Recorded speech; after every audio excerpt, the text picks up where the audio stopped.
பிஸ்மில்லாஹிர் ரஹ்மானிர் ரஹீம் அல்ஹம்துலில்லாஹ் வஸ்ஸலாத்து வஸ்ஸலாமு அலா ரசூலில்லாஹ் வ அலா ஆலிஹி வ ஸஹ்பிஹி வ மன் வலா.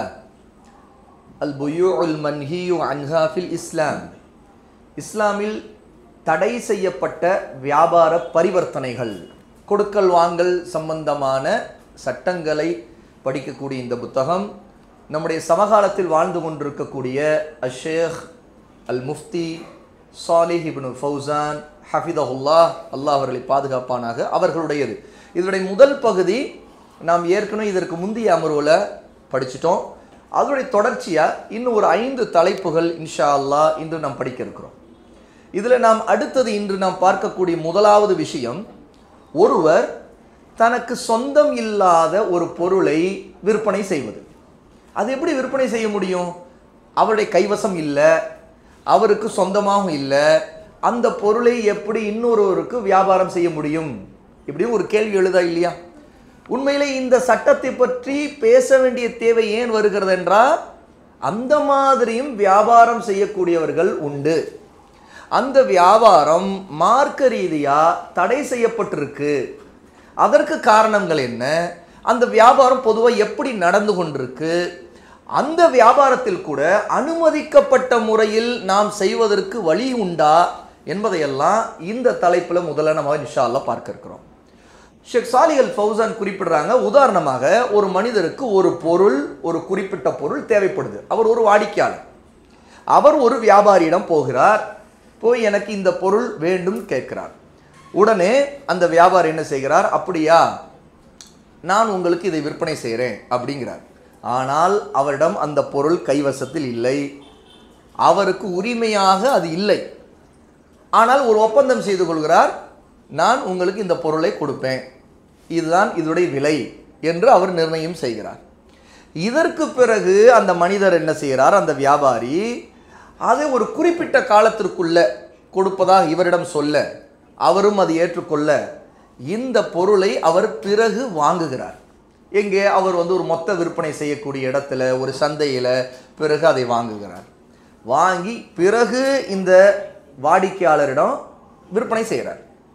அப்போ இந்த முறையில் இப்படி விற்பனை செய்யக்கூடிய விதம் இது மார்க்கத்தில் ஆகுமானதா என்றால் ஷேக் ஃபௌசான் குறிப்பிடுறாங்க, இது ஒரு ஹராமான முறை. ஏன் என்று கேட்டால், முதலில் இவரிடம் அந்த பொருள் இல்லை, இவருக்கு அது உரிமையானது இல்லை, அந்த பொருளின் தரம், அது கொடுக்கக்கூடிய காலம் பற்றிய ஒரு உத்தரவாதம், இது எல்லாமே இங்கே சிக்கலுக்குள்ளாகி இருக்கிறது. அது மட்டுமல்ல, இவர் தரேன்னு சொன்ன பிறகு அந்த பொருளின் விலை மாறும் பொழுது இவர் அந்த பொருளுக்கு கூடுதலான லாபம் தேவை என்று இவர் நினைத்தால் அந்த ஒப்பந்தத்தை ரத்து செய்யவும் வாய்ப்பு இருக்கிறது. அப்போ இந்த மாதிரியான முறையில் தனக்கு உரிமை அல்லாத பொருளை அந்த வியாபாரி தன்னுடைய வாடிக்கையாளரிடம் பொருளை காட்டவும் இல்லை, அதற்குள்ள விலையை நிர்ணயித்து விட்டார். புரியுதா? அப்போ அந்த பொருளுடைய தரம் என்ன, அதனுடைய விலையுடைய இப்போதுள்ள சந்தை நிலவரத்தை வைத்து தான் அவர் முடிவு செய்தாலும் பிறகு அதனுடைய நிலை என்ன ஆகும், எதை பற்றியும் இவங்க 2 பேருக்கும் இடையே ஒரு தெளிவான நிலை இல்லை. அப்போ பொருளை பார்க்காமலும் பொருளுடைய தரத்தை அறியாமலும் வாங்கக்கூடியவர் இவரை நம்புகிறார், வியாபாரியான இவர் ஏதோ ஒரு வாக்குறுதி கொடுக்கிறார். அப்போ இது சில சமயங்களில் மோசடித்தனத்திற்கும் இந்த வியாபாரத்தில் ஒரு நிச்சயம் இல்லாத, ஒரு கேரண்டி இல்லாத ஒரு பிரச்சனைக்கும் இது தள்ளுது. இந்த மாதிரியான வியாபார முறையை மார்க்கம் தடை செய்திருக்கிறது. ஆகவே இதில் நாம் இதை செய்யக்கூடாது என்று ஷேக் ஃபௌசான் இந்த விஷயத்தை குறிப்பிடுறாங்க.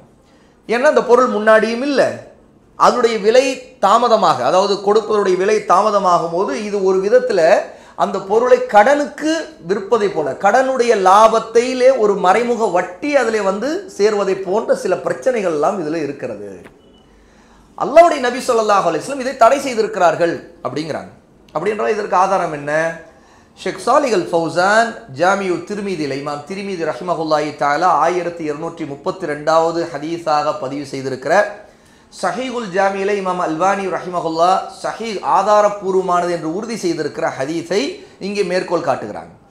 அன் ஹக்கீம் இப்னு ஹிசாம் ஹக்கீம் இப்னு ஹிஸாம் ரலியல்லாஹு அன்ஹு என்ற நபித்தோழர் இந்த செய்தியை அறிவிக்கிறார். قال اتيت رسول الله صلى الله عليه وسلم فقلت நான் அல்லாஹ்வின் தூதர் ஸல்லல்லாஹு அலைஹி வஸல்லம் அவரிடம் போய் நான் சொன்னேன், ياتيني الرجل يسالني من البيع ما ليس عندي. என்னிடம் ஒரு மனிதர் ஒரு பொருளை கேட்கிறார், அது என்னிடம் இல்லை. நான் சந்தைக்கு போய் அதை வாங்கி வந்து அவரிடம் விற்பனை செய்யலாமா? அவர் என்னிடம் வாங்க விரும்புகிறார், கேட்கிறார், நான் இப்படி வியாபாரம் செய்யலாமா? என்னிடம் கையில் இல்லை, ஆனால் அது என்ன வியாபாரம் செய்யலாமா? அதாவது கொடுக்கல் வாங்கல் முடிக்கிறார் அவர். இப்போ இதில் அடுத்து சில விளக்கங்களை நான் இன்ஷா அல்லாஹ் சேர்த்து சொல்லுவேன். அப்போ இந்த ஹதீஸில் இங்கே கேள்வி என்னன்னு கேட்டால், ரசூலுல்லாஹ்விடம் கேட்கிற ஹக்கீம் இப்னு ஹிஸாம் ரலியல்லாஹு அன்ஹு, என்னிடம் ஒருத்தர் பொருள் கேட்கிறார், முதல்ல அது என்னிடம் இல்லை. இரண்டாவது விஷயம், நான் அவரிடம் இந்த வியாபாரத்தை எப்படி பண்ணுகிறேன்னா, நான் இன்னொரு ஒருத்தரிடம் போய் அந்த பொருளை பிறகு வாங்கி வருகிறேன், வாங்கி வந்து இவற்றை விற்பனை செய்கிறேன், இப்படி நான் வியாபாரம் செய்யலாமா அப்படின்னு கேட்கிறார். ரசூல் ஸல்லல்லாஹு அலைஹி வஸல்லம் சொன்னாங்க, என்ன சொல்றாங்க பாருங்க. கால அதுக்கடுத்து அந்த ஹதீஸுடைய அடுத்த வாசகம், அப்தஅு லஹு மின ஸூக், நான் கடை வீதிக்கு சந்தைக்கு போய் அதை வாங்கி வந்து அவரிடம் விற்பனை செய்யலாமா? சும்ம அபீஉஹு, அதற்கு பிறகு நான் அவரிடம் விற்பனை செய்யலாமா? கால லா தபிஅ மா லைஸ இந்தக், நீங்கள் உங்களிடம் இல்லாத ஒரு பொருளை அவருக்கு விற்பனை செய்ய முடியாது, விற்பனை செய்யக்கூடாது. உங்களிடம் இல்லாத பொருள் அப்படி என்றால் இங்கே முதல் ஷர்த்து என்னன்னு கேட்டால், அந்த பொருளுக்கு உரிமை உங்களுக்கு இல்லாமல் இருக்கு. உரிமை இல்லாத, உங்களுடைய கைவசம் உங்களுக்கு சொந்தம் ஆகாத ஒரு பொருளை இன்னொருவருக்கு தான் அது சொந்தமாக இருக்குது. அந்த பொருளை நீங்கள் வாங்கி வந்து கொடுக்குறீங்க, ஆனால் இதற்குள்ள நீங்கள் வியாபாரம் பண்ணுறீங்கன்னா உங்களுடைய உரிமை அதில் இல்லாமல் இருக்கும்போது எப்படி நீங்கள் வியாபாரம் செய்ய முடியும்? அப்படி செய்ய முடியாது, செய்யக்கூடாது என்று ரசூல் ஸல்லல்லாஹு அலைஹி வஸல்லம் தடை செய்த இந்த ஹதீஸை ஷேக் சாலிஹ் அல் ஃபௌசான் இந்த தலைப்பின் கீழே இந்த மஸ்அலா, இந்த விவகாரத்தை பற்றி, இந்த சட்டத்தை பற்றி படிக்கிற இடத்துல இங்கே முதல்ல கொண்டு வராங்க. இதை கொண்டு வந்துட்டு ஷேக் ஃபௌசான் கூட இது ஒரு தெளிவான தடை, இதில் வந்து குழப்பம், இதில் வேறு எதுவும் சந்தேகமே பட தேவையில்லை, இது ஒரு தெளிவான தடை இதில் இருக்குது. ரசூல் ஸல்லல்லாஹு அலைஹி வஸல்லம் உனக்கு உரிமை இல்லாத, உன் கைவசம் இல்லாத, உன்னுடைய அல்லாத ஒரு பொருளை நீ விற்பனை செய்ய முடியாதுன்னு சொல்லிட்டாங்க அப்படிங்கிறாங்க. ஏன்னு கேட்டால், ஒரு நபர் குறிப்பிட்ட சில பொருட்களை அங்கேயே விற்கிறாரா அல்லது எதிர்காலத்தில் விற்பனை செய்கிறாரா என்ற ஒப்பந்தம் செய்து கொள்வதற்கு முன், அந்த ஸ்பாட்டில் விற்றாலும் சரி, பின்னாடி நான் 4 நாளைக்கு பிறகு 10 நாளைக்கு பிறகு தான் உங்களுக்கு விற்பனை செய்கிறேன் அப்படின்னு ஒப்பந்தம் செய்கிறதுக்கு முன்னாடி அந்த பொருள் அவருக்கு உரிமையானதாக ஆக வேண்டும். அப்படி உரிமையானதாக ஆகாவிட்டால் அதை விற்பது அனுமதிக்கப்படாது அப்படிங்கிறாங்க. அப்போ இதிலிருந்து நமக்கு இந்த சட்டத்தில் முதல் விஷயம் தெளிவாயிடணும்.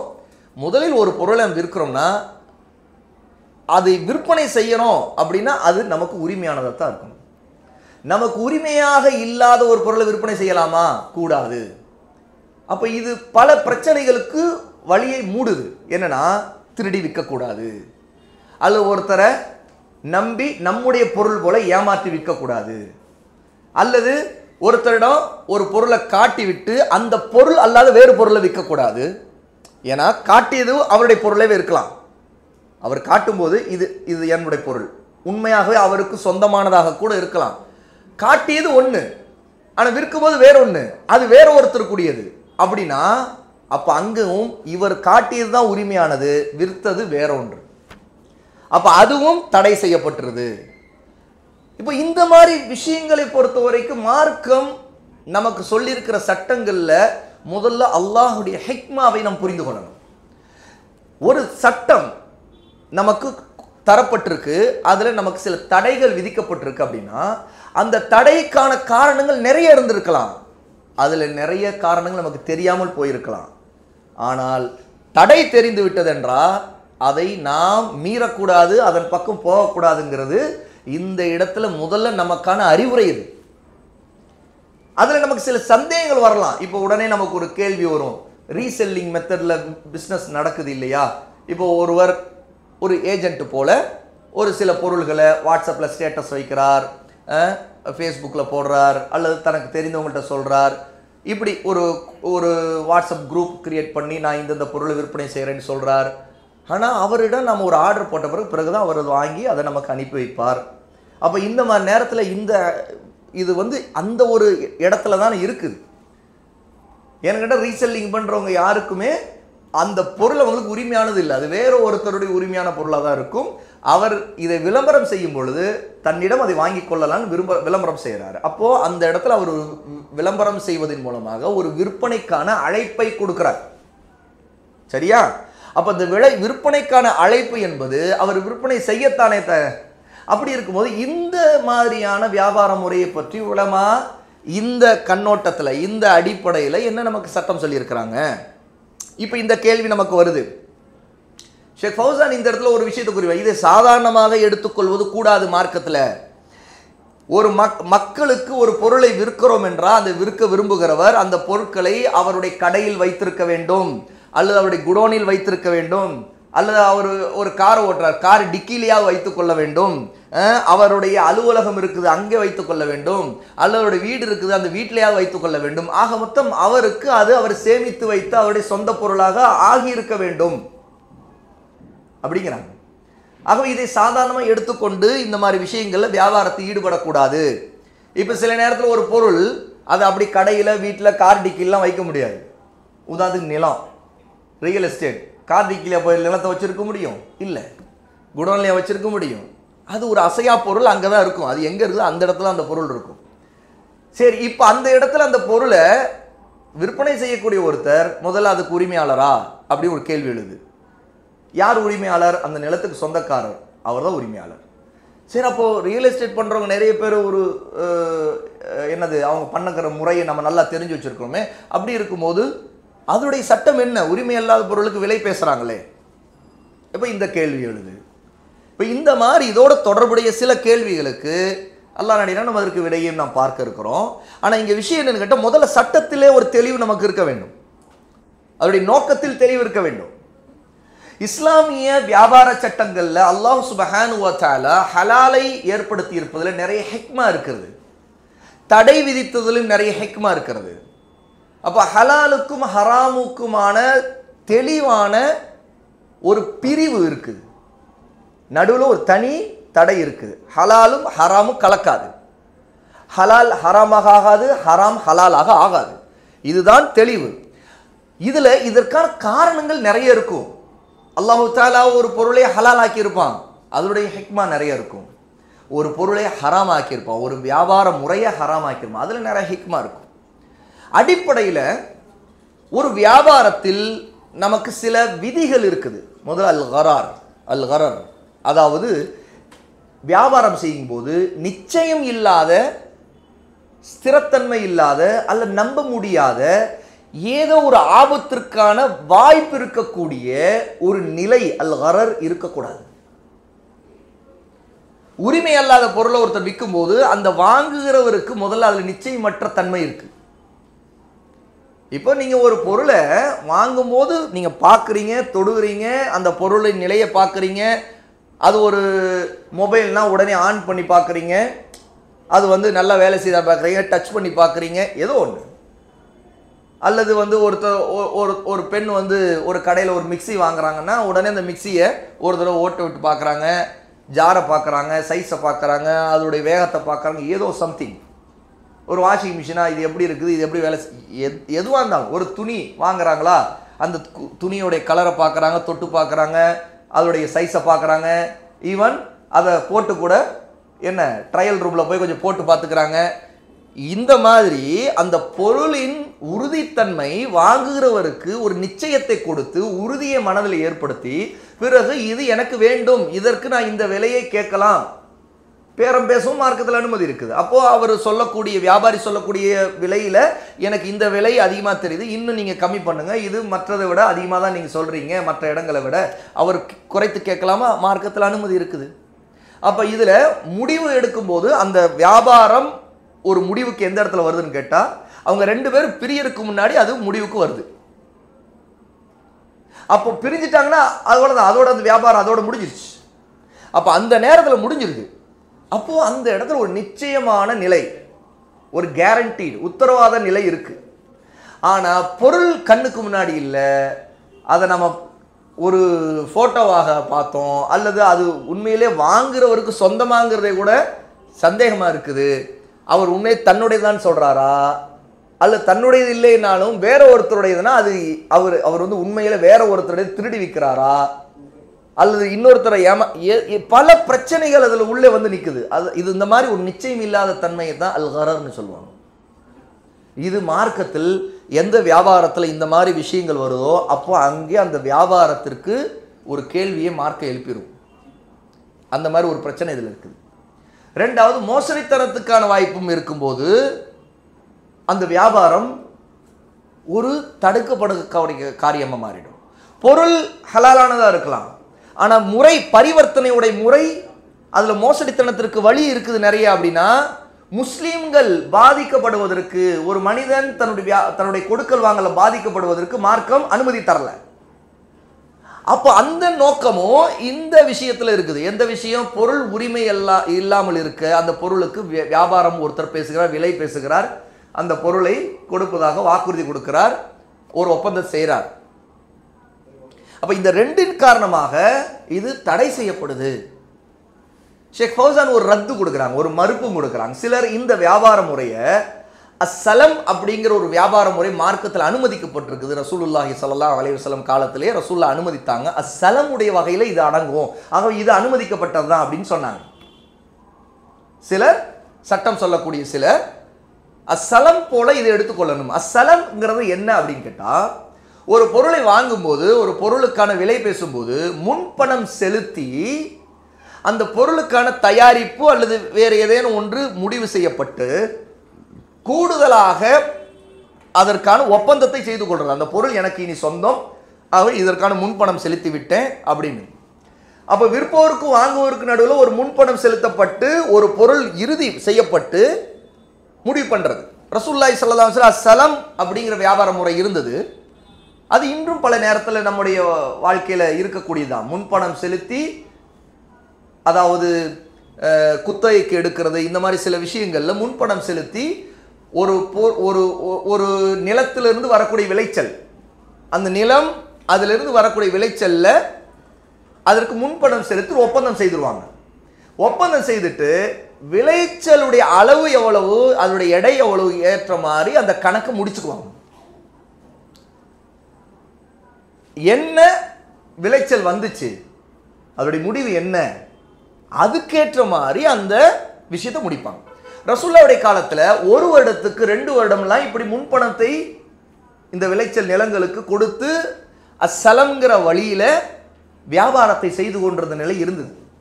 இது சம்பந்தமான ஹதீஸும் நமக்கு ஆதாரப்பூர்வமாக வந்திருக்குது. ரசூல் ஸல்லல்லாஹு அலைஹி வஸல்லம் இந்த ஹதீஸ் புகாரில் இப்னு அப்பாஸ் ரலியல்லாஹு அன்ஹு 2239 செய்தியாக பதிவாயிருக்கிற ஹதீஸ்ல வருது. ரசூல் ஸல்லல்லாஹு அலைஹி வஸல்லம் காலத்தில் நடந்தது. அதாவது நபி ஸல்லல்லாஹு அலைஹி வஸல்லம் மதீனாவுக்கு வந்தபோது மக்கள் என்ன செய்தாங்கன்னா, 1 வருடம் 2 ஆண்டுகளில் பெற்றுக்கொள்வதாக, ஒரு வருடம், ஒரு வருஷத்துல ஒன்று நடக்குது, 2 ஆண்டுகளுக்கு பெற்றுக்கொள்வதாக பேரிச்சம்பழத்திற்கு முன்பணம் கொடுத்து வராங்க. நபி ஸல்லல்லாஹு அலைஹி வஸல்லம் ஒருத்தர் குறிப்பிட்ட காலத்திற்கு ஒரு பெற்றுக்கொள்வதா பேரிச்சம்பழத்திற்காக முன்பணம் கொடுத்தால் குறிப்பிட்ட எடைக்காகவும் குறிப்பிட்ட அளவுக்காகவும் கொடுக்கட்டும் விதிச்சாங்க. நீங்க அந்த நிலத்துக்கு இத்தனை ஏக்கர் நிலம், இதுக்கு நான் முன்பணம் கொடுக்குறேன்னா நீங்க அந்த அத்தனை ஏக்கருடைய எத்தனை ஏக்கருங்கிறது நீங்க 2 பேரும் பேசிக்க போறீங்க. விற்பவர் வாங்குபவர் 2 பேரும் பேசிக்கிறீங்க. அந்த ஏக்கர் நிலத்துல நீங்க இத்தனை வருஷத்துக்கு 2 வருஷம் 3 வருஷம் நீங்க ஒரு குத்தகை ஒரு வியாபார ஒப்பந்தம் பண்றீங்கன்னா அப்ப அதுல வரக்கூடிய விளைச்சலுடைய அளவு, எடை, இதற்கேற்றவாறு நீங்க ஒப்பந்தத்தை அதன் அடிப்படையில் முன்பணம் செலுத்திக் கொள்ளுங்க. இதுதான் அஸ்ஸலம். அப்போ இந்த மாதிரி பொருள் இன்னும் முழுக்க உரிமை ஆகல, ஆனாலும் இதுவும் பொதுவா பொருள் கையில இல்லாம வியாபாரம் செய்வதற்கும் வித்தியாசம் இருக்குது. ஆகவே இது அதை குறிக்காது, அதுல இது அடங்காது அப்படின்னு ஷேக் ஃபௌசான் இதற்கு மறுப்பு கொடுக்குறாங்க இங்க. ஆகவே அது ஒரு தவறான நிலைப்பாடு. அஸ்ஸலம்ல முன்பணம் கொடுக்கப்பட்டு அந்த பொருளுக்கு அந்த வியாபாரியிடம், உரிமையாளரிடம், இங்க என்ன நடக்குது, உரிமையாளரிடம் உறுதி செய்யப்படுது. இங்க உரிமை அல்லாத ஒருத்தரிடம் பேசுற பேச்சை தான் இங்க பேசுறோம். உரிமை அல்லாத உரிமை இல்லாத ஒருத்தரிடம் வியாபாரம் செய்வதை பற்றி தான் இங்கே பேச்சு. அங்கே உரிமை உள்ள ஒருத்தரிடம் வந்து முன்கூட்டியே பணம் கொடுப்பதற்கும் உரிமையே இல்லாத ஒருத்தரிடம் பணம் கொடுப்பதற்கும் பிரச்சனை இருக்கு. அப்போ உரிமை இல்லாதவரிடம் பணம் கொடுக்கும்போது ரெண்டு பிரச்சனை இருக்குது. ஒன்று, முதல்ல பொருளே எனக்கு தெரியல, அது இப்படி தரம் எப்படின்னு தெரியல. ரெண்டாவது, நான் பணம் கொடுத்தேன், அவர் நினைச்சா அதை எப்போ வேணாலும் ரிட்டர்ன் பண்ணிடுவார். ஏன்னு கேட்டால் அவருக்கு திடீர்னு வியாபாரத்தை அந்த பொருளின் விலை அதிகமாகுதுன்னு வைங்க. இப்போ இன்னைக்கு நான் பேசுகிறேன், இந்த பொருளுக்கு 100 ரூபா விலை அப்படின்னு பேசுகிறேன். உடனே என்னிடம் வந்து 50 ரூபா கொடுத்துட்றாரு. நீங்கள் பொருளை கொடுத்தோன்னா இந்த 100 ரூபா கொடுத்துட்றேங்கிறாரு. இப்போது முதல்ல அவர் பொருளையும் பார்க்கல, என் கையிலையும் பொருள் இல்லை, நான் விலையை நிர்ணயித்து விட்டேன், அவர் ஏற்றுக்கொண்டார். இப்போ அடுத்தது அந்த பொருளின் விலையை நான் அடுத்த வாரம் கொடுக்குறேன்னு சொன்னேன். அடுத்த வாரம் வந்து சட்டுன்னு விலை ஏறுது, அதாவது லாபமே எனக்கு கொடுக்க வாய்ப்பு, எனக்கு கிடைக்க வாய்ப்பு இருக்குது. அப்போ நான் இன்னொருத்தருக்கு நான் 150 ரூபாய்க்கு அது விற்கலாம். புரியுதா? 150 ரூபாய்க்கு நான் விற்கலாங்கிற நிலை வரும்போது மனிதன் என்ன நினைக்கிறான்னா, நான் இப்போ இந்த ஒரு வாரத்துக்கு பிறகு நான் இன்னைக்கு டேட்டு கொடுக்குறேன், இந்த டேட்டில் எனக்கு நான் வந்து 100 ரூபாய்க்கு கொடுக்க 150 ரூபாய்க்கு இப்போ கொடுக்கலாமே, விற்கலாமே அப்படின்னு எனக்கு ஒரு வாய்ப்பு கிடைக்குது. அப்போ நான் அந்த 50 ரூபாய்க்கு நான் என்ன செய்கிறேன், கட்சி மாறுறேன். மனிதன் என்ன செய்வான், கட்சி மாறுவான். அப்போ உடனே என்ன செய்வான், இல்லைங்க நான் இப்போ தரமாட்டேன், நீங்கள் அந்த 50 ரூபாய் வாங்கிக்கோங்க. என்னங்க நீங்கள் தரேன்னு தானேங்க சொன்னீங்க, ஒரு வாரத்தை தரேன்னு உங்களை நம்பி தானே நான் இந்த வாரம் காத்துக்கிட்டு இருந்தேன். இல்லை அது நான் இப்போ தர முடியாது, அதோட ரேட்டில் மாறி போச்சு, ஏறி போச்சு அப்படின்னு ஒரு சொல்ல வர நிலை வந்து. இதே அந்த பொருள் உரிமை இருந்துருச்சுன்னா அவரும் அப்போ வாங்கியிருப்பாரா? இவரும் அந்த ரேட்டை வந்து பின்வாங்கி மாற்றி, இது உண்மையாக அவருடைய நிலைமையில மாற்றினாலா இல்லை ஏமாற்றுகிறாங்கிறதுலாம் ரெண்டாவது விஷயம். ஆனால் இதில் பாதிக்கப்படுறவர் யாருன்னு கேட்டால் காத்துக்கிட்டு இருந்தவர், அந்த ஒரு வாரம் அவர் காத்துக்கிட்டு இருந்தார்ல, அவர் பாதிக்கப்படுவார். இப்போ அவர் ஒரு நெருக்கடிக்கு தள்ளப்படுறாரு. அது உண்மையான இவர் ஏற்படுத்திய நெருக்கடியா அல்லது அவருக்கு அந்த பொருள் கிடைக்காதனால இவர்கிட்ட சிக்கிக்கிட்டாரா? அங்கே ஒரு கேள்வி வருதுல, கிடைக்காதனால இவருக்கு கிடைக்காத சிக்கிட்டா. ஏன்னா அதே பொருளை இன்னொருத்தர் 100 ரூபா கொடுத்துருந்தா அவர் இவர்கிட்ட நின்றுட்டு இருக்க மாட்டார், கையில் கிடைக்கும்னா. அப்போ இந்த மாதிரி சில பிரச்சனைகள் வந்து கொடுக்கல் வாங்கல ஒரு வித சண்டை சச்சரவுகளை எல்லாம் உருவாக்கக்கூடிய பிரச்சனையாக அது இருந்துகிட்டு இருக்கு. ஆகவே இதில் பாதிக்கிறவர்கள் வருவாங்க, ஏற்படுவாங்க அப்படிங்கிற அடிப்படையிலும் இது வந்து தடை செய்யப்படுது.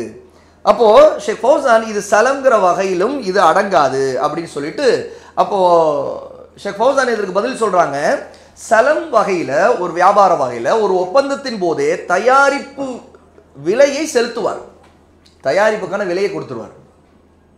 உரிமையாளருக்கு அவர்கிட்ட இந்தாங்க இதுக்கான தயாரிப்பு இவ்வளவா, அதுக்கு இந்த பணம் கொடுத்தா நீங்கள் செய்து கொடுப்பீங்களா, இந்தாங்கன்னு கொடுத்துருவார்.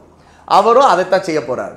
ஆனால் நாம் பேசி வரக்கூடிய இந்த உரிமை இல்லாத ஒரு பொருளை விற்பனை செய்வதில் உள்ள பிரச்சனை என்றால், இந்த வகையான வியாபார பரிவர்த்தனை பொறுத்தவரை இது பிற்காலத்தில் விலையை செலுத்துவதை உள்ளடக்கியது. விலையை வந்து பின்னாடி செலுத்த வேண்டிய நிலையை இது ஏற்படுத்துது. இப்படிப்பட்ட நேரத்தில் கடனுக்கான கடனை விற்பது போல ஆகுதுங்கிறாங்க. என்ன, கடனுக்காக கடனை விற்கிறது. இது ஏதோ ஒரு விதத்தில் மறைமுகமாக வட்டியுடைய ஒரு வாடை இதில் இருக்குதுங்கிற உணர்வு வருது. கடனுக்காக கடனை விற்கிறது. எப்படி கடனுக்காக கடனை விற்கிறது? முதல்ல பொருளும் கொடுக்கல் வாங்கல் எதுவும் நடக்கல, ஒரு கடனாகவே ஒப்பந்தம் நடந்துருது, பொருளுக்கான விலை பேசப்பட்டுருது, இந்த பொருளுக்கான விலை எல்லாமே கடனாகவே இருக்குது. பிறகு கடனுக்கான ஒரு கடன் ஒரு லாபமாக எடுக்கப்படுது. ஆக இதில் வந்து இந்த விஷயத்தில் அறிஞர்களிடம் ஏகோபித்த கருத்து இருக்கிறது, இது தடை செய்யப்பட்டது என்பதுதான் அப்படின்னு முடிக்கிறாங்க. அப்போ இந்த இடத்துல ரீசெல்லிங் முறையை பற்றிய சட்டம் என்ன அப்படிங்கும்போது, முதலாவது விஷயம், ஒருவர் ஏஜென்ட்டாக இருந்தால் அவருக்கு அனுமதிக்கப்படும். பொருளின் உரிமையாளராக அல்ல, சேவை செய்யக்கூடிய கூலியை பெறக்கூடியவராக இருக்க வேண்டும். பொருளின் உரிமையாளராக இருந்து இவர் அந்த பொருளுக்கான விலையை நிர்ணயிக்க கூடாது.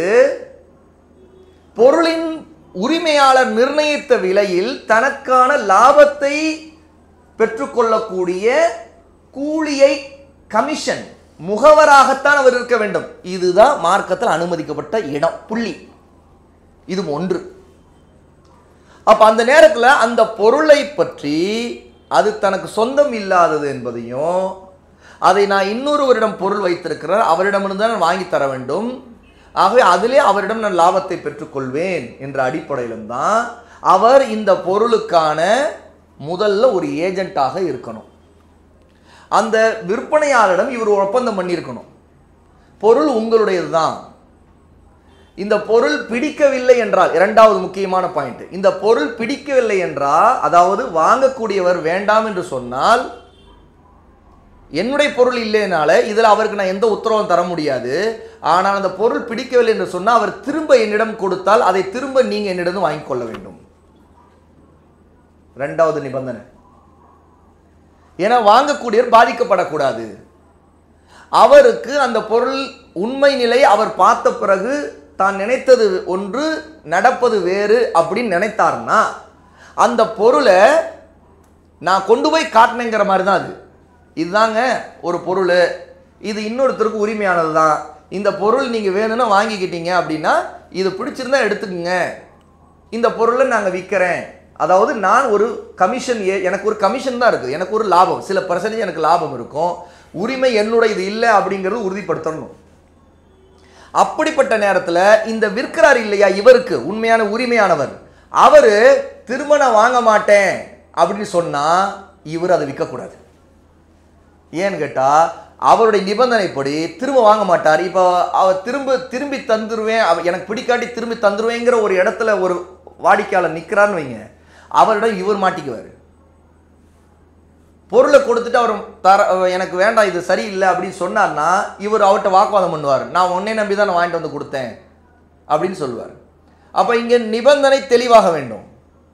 இவர் ஒரு கமிஷன் ஏஜென்ட்னா இதில் அவர் வெளிப்படையான நிபந்தனை வைத்தரணும். எங்கே அங்கே வாங்குறவர்கிட்டையும் சரி விற்கிறவர்கிட்டையும் சரி ஒரு நடுவில் இருக்கிற ஒரு புரோக்கரேஜ் பண்ணுறவர் தான், ஒரு ஏஜென்ட் தான் இவர். இவர் இதற்கான உழைப்பை செலுத்திய கூலியை தான் அவரிடம் பெறுகிறார். அப்போ விலை நிர்ணயித்தது உரிமையாளர் நிர்ணயிப்பார், அதற்கான வேலை செய்த ஒரு மனிதர் இவர். எப்படி ஒரு பொருளை ஒரு இடத்துல இருந்து இன்னொரு இடத்துல கொண்டு போய் ஒருத்தர் கொடுக்கும்போது ஒருத்தர் கேட்குறாரு, எனக்கு அந்த இந்த இடத்துக்கு கொண்டு வந்து கொடுத்துட்றீங்களா அந்த பொருளை, அவர்கிட்ட இருக்கிற பொருளை, அவர்கிட்ட நான் கேட்குறேங்க இருக்குன்னு சொல்கிறாருங்க, நான் கொண்டு வந்து கொடுத்துட்டுமா, அவர் இவ்வளோ ரேட் என்று சொல்லியிருக்காருங்க, அந்த ரேட்டை நீங்கள் கொடுத்துருவீங்களாங்க, கொடுத்துட்றீங்க, சரி நீங்கள் போய் எடுத்துகிட்டு வந்துடுங்க. உடனே நம்ம சொல்கிறோம் அந்த சம்மந்தப்பட்டவருக்கு, ஏங்க அவர் வருவார் கொடுத்து அனுப்பிச்சிருங்க, அதுக்கு நான் கூலி கொடுத்துட்றேன். உடனே அந்த கூலி அவரிடமோ அல்லது நேரடியாக இவரிடமோ கொடுக்குறோம். இந்த கமிஷனை இந்த நடுவில் வேலை செய்கிறவருக்கு கொடுக்கப்படுது இல்லையா, இது மார்க்கத்தில் அனுமதிக்கப்பட்ட ஒன்று. இந்த இடத்துல தான் ஒருத்தர் ரீசெல்லிங் மெத்தடில், அது பேருக்கு ரீசெல்லிங், ஆனால் உண்மையில் அது ஒரு கமிஷனான பிஸ்னஸ். பொருளை ரீசெல் பண்ணுறவர் நான் திரும்ப விற்பனை செய்கிறேங்கிறது உண்மை இல்லை, அந்த பேரே தப்பு. ரீசெல் இல்லை. ரீசெல்னா என்ன, ஒருத்தர் ஒரு பொருளை வாங்கிட்டு திரும்ப விற்கிறாருன்னு அர்த்தம், அதாவது ரீசெல் பண்ணுறாருன்னு அர்த்தம். அந்த வார்த்தையில் பிரச்சனை இருக்குது, அந்த வார்த்தையில் பிரச்சனை இருக்குது. ஏன்னு கேட்டால் நான் வாங்கினா தானே நான் திரும்ப சேல் பண்ணுறேன்னு அர்த்தம். நான் வாங்கலை, எனக்கு சொந்தமே ஆகலை. சேல்ங்கிறது எங்கே நடக்கும், எனக்கு சொந்தமாக தான் நான் விற்பனை செய்ய முடியும். எனக்கு சொந்தமே இல்லை, நான் எப்படி விற்பனை செய்ய முடியும்? இது சேல் இல்லை, ரீசெல்லிங் இல்லை, இது நடுவில் இருக்கிற புரோக்கரேஜ் அல்லது ஒரு கமிஷன் அல்லது ஒரு வேஜ் வாங்கிக்கிறது, ஒரு கூலி வாங்கி கொள்வது, ஒரு குறிப்பிட்ட உழைப்புக்கு தேவையான லேபர் சார்ஜ் வாங்கிக்கிறது, ஏதோ சம்திங் அந்த மாதிரி வட்டத்தில் மட்டும்தான் இது அனுமதிக்கப்படும். ஆனாலும் அதில் நிபந்தனைகள் வெளிப்படையாக இருக்கணும், ஏமாற்றுதல் கூடாது. எப்படி விற்கிறவர்கிட்ட வந்து இது என்னுடைய பொருள் தான் சொல்லக்கூடாது, அது பொய். அப்போ பொய்யில் பிஸ்னஸ் பண்ணால் முதல்ல அல்லாவிடம் அந்த பிஸ்னஸில் அவர் அப்படியே அவருக்கு லாபம் கிடைச்சலாம் அதனுடைய பறக்கத்தெல்லாம் நீக்கிறோம். ஏன்னா இவர் பொய் சொல்லியிருக்கார், தன்னுடைய பொருளே இல்லை, இவர் சும்மா மறைச்சிட்டு என்னமோ தனக்கு சொந்தமான பொருளாக என்னமோ தன்னுடைய வீட்டில் வச்சிருக்கிற மாதிரி. சில நேரத்தில் சில கடைக்காரர்கள் இருப்பாங்க, அவங்கள்ட்ட அவங்க போர்டு போட்டிருப்பாங்க, எல்லாம் ஒரே போகாது, ஒரு எலக்ட்ரிக்கல் கடை. அங்கே போய் ஒரு பொருளை கேட்குறோம், உடனே அவர் சொல்லுவார், இருங்க குடோன்லேருந்து வரும் பாரு, கொஞ்ச நேரம் போடுங்க, கொஞ்ச நேரம் இல்லைங்க குடோன்லேருந்து வந்துடும். யாருடைய குடோனு, அது வேற ஒருத்தருடைய குடோனு. இவருடைய குடோன் மாதிரி ஒரு சித்திரத்தை ஒரு வார்த்தையில் அந்த காயின் பண்ணியிருப்பார் அவர். ஏன்னா நம்ம குடோன்லேருந்து வந்துடும், கொஞ்ச நேரம் போடுறேன், போடா போய் எடுத்து போடா, குடோனில் இருக்கிறத எடுத்து அப்படின்பார். இவர் நினச்சிட்டு நிற்பார், ஓ இவங்களுடைய குடோன், எங்கள் குடோன் மேலே இருக்குதாங்க, இல்லை இல்லைங்க பக்கத்தில் இருக்குதுங்க, அது பின்னாடி இருக்குது. பின்னாடி எங்கே இருக்குது, பின்னாடி ஒரு கடைக்காரர் இருக்கார், அவருடைய கடைக்குள்ளே இருக்குது, அந்த கடையில் உள்ள செல்ஃபில் இருக்குது. நவுது பில்லா அல்லா பாதுகாக்கணும். அந்த மாதிரி பொய் சொல்லக்கூடாது. இல்லைன்னா என்னிடம் இல்லைங்க, இந்த பொருள் நான் விற்கலை, நீங்கள் ஒன்று அந்த கடையில் போய் வாங்கிக்கோங்க. இது அல்ஹம்துலில்லாஹ் அவருக்கு நாணயமான நேர்மையான பிஸ்னஸ். இல்லையா, இவர் அந்த பொருளை விற்கிறாரா, இவர் அந்த கடைக்காரரை ஒரு ஒப்பந்தம் பண்ணிக்கணும். எனக்கு பொருள் இப்போ சில நேரத்தில் தேவைப்படும், என்கிட்ட கேட்பாங்க. கேட்கும்போது அந்த பொருளுக்கான விலையை நான் உன்கிட்ட கொடுத்துட்றேன்.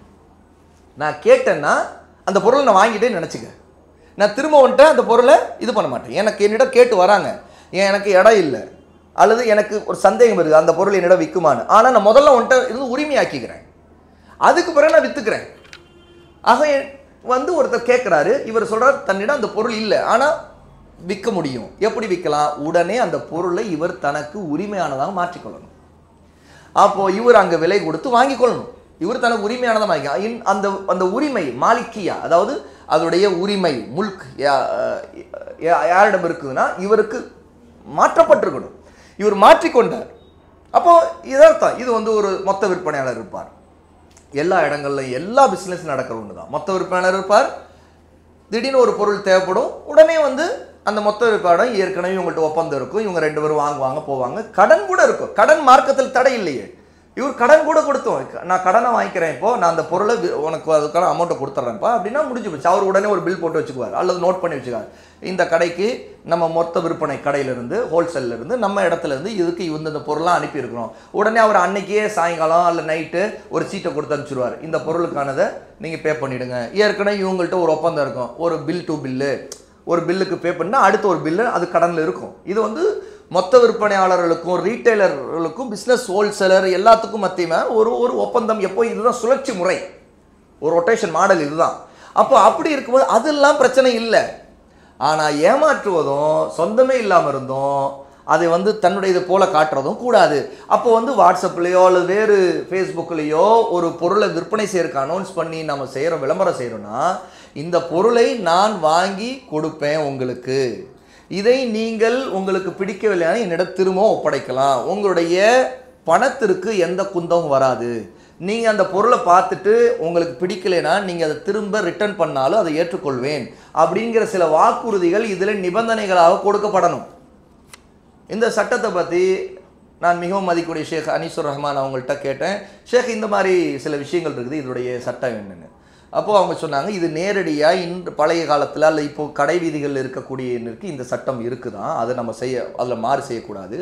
ஆனால் ஆன்லைன் மூலமாக பண்ணக்கூடியதில் வந்து இன்றைக்கி ஆன்லைன்கிறது ஓப்பன் ஒரு பிஸ்னஸ் மாடல் ஆகிடுச்சு. அதில் பலருக்கு பொருள் சொந்தமாக இருக்காது, ஆனால் சொந்தமாக இல்லாவிட்டாலும் அங்கே அந்த யாரும் பாதிக்கப்படாத சில நிபந்தனைகள் இருந்துகிட்டு இருக்குது. அந்த நிபந்தனைகள் கடைபிடிக்கப்பட்டால் அது கூடும். அதுதான் அந்த பொருளை பார்ப்பவர் திரும்ப ஒப்படைக்கவும், அதில் அந்த நேரத்தில் அந்த பிஸ்னஸை முடிவு கொண்டு வரவும் இந்த மாதிரி சில நிபந்தனைகள் அதில் வெளிப்படைத்தன்மை இருக்கணும் அப்படின்னாங்க. அப்போ அந்த அடிப்படையில் தான் இந்த பிஸ்னஸை செய்வதில் உள்ள இந்த நிபந்தனைகள் ஒப்பந்தத்தை வந்து வெளிப்படையாக வைத்துக் கொள்வதும். அதாவது இதில் பிரித்து புரிஞ்சிக்க வேண்டிய ஒரே ஒரு முக்கியமான பாயிண்ட் இருக்குது. பொருளை விற்பனை செய்கின்ற ஒப்பந்தத்திற்கும் சேவை ஒப்பந்தத்திற்கும் வித்தியாசம் இருக்கு. விற்பனை செய்கிற ஒப்பந்தம்ங்கிறது என்ன? அந்த பிஸ்னஸ் டிரான்சாக்ஷனில் இருக்கக்கூடிய கொடுக்கல் வாங்கல்ல உள்ள பிஸ்னஸ், அது ஒரு பிஸ்னஸ் டிரான்சாக்ஷன். அது வந்து பிஸ்னஸ் வந்து பொருளை விற்பனை செய்கிற பிஸ்னஸ். சேவைங்கிறது சர்வீஸ். சர்வீஸ் அடிப்படையில் இருக்கிற ஒப்பந்தங்கிறது வேற. அப்போ சர்வீஸ் அடிப்படையில் ஒப்பந்தத்தில் தான் இந்த கமிஷன் வியாபாரம், புரோக்கரேஜ் வியாபாரம் என்னது, அதாவது அதுலாம் சர்வீஸ் உரியவருக்கு தன்னோட அந்த பொருள் சொந்தமாக இருக்காது, அவர் ஏமாற்ற முடியாது, அது பொய்யும் சொல்லக்கூடாது. அப்போ அவர் சர்வீஸ் அடிப்படையில் அந்த ஒப்பந்தத்தை செய்கிறது, கூலி வேலை செய்வது அல்லது இந்த மாதிரியான முறையில் ஒரு கமிஷன், தனக்குன்னு ஒரு கமிஷன் வச்சுக்கிறது. அந்த கமிஷனை வந்து சில நேரத்தில் தேவைப்பட்டால் சொன்னாலும் தப்பு இல்லை. அப்படி சொல்ல வேண்டிய நிலை வரும்போது நான் எனக்கு இதனுடைய ரேட் இதுங்க, இல்லைன்னா வெளிப்படைத்தன்மையில் இன்னும் உறுதி செய்யணும். இந்த பொருளுக்கு எனக்கு 10% எனக்கு கமிஷன் நீங்கள் தரணும், நான் அதே பொருளை அந்த உரியவரிடம் கொண்டு வந்து கொடுத்துட்றேன், நீங்கள் அவருக்கு நீங்கள் இந்த பணத்தை கொடுக்குறீங்க, அதுதான் அவருடைய ரேட்டு. நீங்கள் அவர்கிட்ட போனாலும் இந்த ரேட்டு தான் சொல்லுவார், எனக்கும் அவர் இந்த ரேட்டு தான் சொல்லுவார். என்ன வியாபாரிகிட்ட சொல்லணும், நீங்கள் போகிறீங்களேங்க நீங்கள் அவர்கிட்டே போய் வாங்கிக்கோங்க, அதே ரேட்டு தான் அவர் சொல்லுவார். நான் போனாலும் அதே ரேட்டு தான். இப்போ இந்த வாடிக்கையாளர் சொல்கிறாரு, நான் போக முடியாது, எனக்கு வேலைகள் இருக்குது, நான் அது தூரம், அல்லது நான் அந்த பொருளை நான் பார்க்கல, நீங்கள் போய் அந்த பொருளை பார்த்து எனக்கு வாங்கிட்டு வந்து கொடுக்குறீங்களா? இவர் சொல்கிறாரு, நான் வாங்கிட்டு வந்து கொடுக்குறேன். சரி, இப்போ உங்களுக்கு என்ன வேணும் சொல்லுங்கள். இவர் சொல்கிறாரு, எனக்கு இவ்வளோ வேலை இருக்குது, நான் போகணும் வரணும் இந்த மாதிரி இருக்குது. சரி, அந்த பொருளுடைய விலை 1000 ரூபாங்க, எனக்கு 1200 கொடுத்துருங்க. பொருளுடைய விலையே 1000 ரூபாய்க்கு அதே கொடுத்துருங்க, அதை நான் கொண்டு போய் அவங்கள்ட்ட கொடுக்கணும். சரி, எனக்கு லாபம், எனக்கான கமிஷன் எவ்வளோ தரணும்? நீங்கள் 200 தரணும். இது ஒப்பந்தம் ஓகேயா? இதுக்கு இவர் கொடுக்கறது இங்கே பேசுறது சர்வீஸ் சார்ஜ்.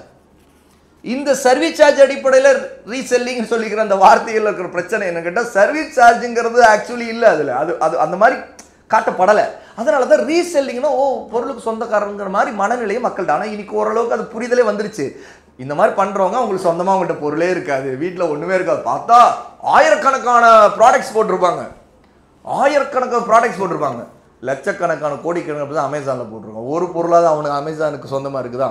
அமேசானே சில ப்ராடக்ட்ஸு அவங்களுடைய பேரில் ப்ரொடக்ஷன் பண்ணுறது, அது கூட சில நேரத்தில் அமேசான் ஒரு ஒப்பந்தம் பண்ணியிருப்பான் அந்த குறிப்பிட்ட கம்பெனிக்காரன்ட்ட, என் பேரில் நீ போட்டு கொடுக்குற, அவ்வளோதான், உனக்கு எனக்கு இதான் ஒப்பந்தம்னு சொல்லி பண்ணியிருப்பான். ஆனால் அதில் கேரண்டி இருக்குது இல்லையா? இதில் ஏமாற்றப்படுவது அல்ஹம்துலில்லாஹ் யஹ்தீகுமுல்லாஹ் இஸ்லாம். ஆனால் அதில் ஏமாற்றப்படுவதற்கான பல வழிகள் மூடப்பட்டிருக்குது. ஏன்னு கேட்டால், நீங்கள் முதல்ல அந்த பொருளை பார்த்துட்டு சரியில்லைன்னா உடனே நீங்கள் ரிட்டர்ன் போடுவீங்க. நீங்கள் பாதிக்கப்படுறது இல்லை, பார்க்குறீங்க உடனே ரிட்டர்ன் போடுறீங்க. நல்லா இல்லை, எனக்கு பிடிக்கல, அதில் நீங்கள் இதையும் போட்டுருவீங்க, இதுதான் காரணம்னு சொல்லுவீங்க. அப்போ அந்த அமேசான் மாதிரியே ஒருத்தர் இந்த மாதிரி மெத்தடில் பண்ணுறாருன்னா, அதுவும் மார்க்கத்தில் அவர் தனியாக வாட்ஸ்அப்புக்குள்ளே தன் வட்டத்தில் தனக்கு தெரிஞ்ச ஒரு மத்தியில் பண்ணுறாருன்னா, அல்லாஹ் நாடினால் இதில் அல்லாஹ் மிக அறிந்தவன், குற்றமாகாது.